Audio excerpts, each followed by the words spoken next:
अगर आप भी चाहते हैं M2 रिकॉर्ड्स के ऑडियो वीडियो सबसे पहले आप तक पहुंचे, तो लाल बटन को दबाकर चैनल को सब्सक्राइब करें और बेल आइकन दबाना ना भूलें।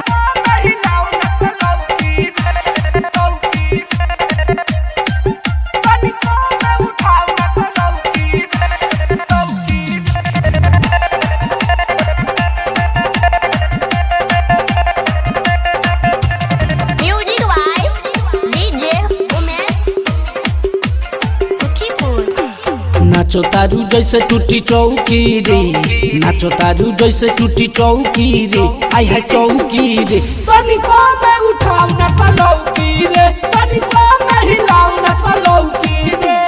नाचो तारू जैसे टूटी चौकी रे, नाचो तारू जैसे टूटी चौकी रे, आई है चौकी रे। तनिको में उठाओ न तलौकी रे, तनिको में हिलाओ न तलौकी रे।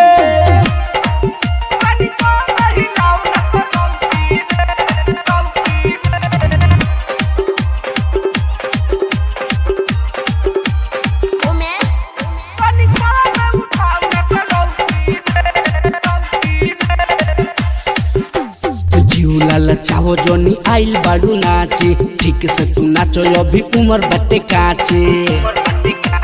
नामन का हो जीवलाल चाहो जोनी आइल बाड़ू नाचे, ठीक से तू नाचो अभी उमर बटे काचे। जो बना लागेला अब छौकी रे, जो बना लागेला अब छौकी रे, आई है छौकी रे। तनिको में उठाओ न तलौकी रे, तनिको में हिलाओ न तलौकी रे।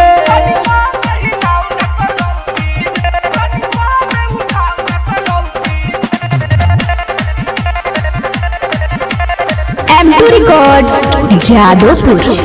Music by DJ Umesh Sukhipur. बुढ़ावा से आन सबे हो जाई पागल, पैसे देखाओ जोनी गोरी अपन गागल। ए हो सुनो तारू, बुढ़ावा से आन सबे हो जाई पागल, पैसे देखाओ जोनी गोरी अपन गागल। याद मकई आज हो की रे, सोयल सकाश आज हो की रे, हाँ हाँ हो की रे। तनिको में उठाओ न तलौकी रे, तनिको में हिलाओ न तलौकी रे। नाचो तारू जैसे टूटी चौकी रे, नाचो तारू जैसे टूटी चौकी रे, आई है चौकी रे। तनिको में उठाओ न तलौकी रे, तनिको में हिलाओ न तलौकी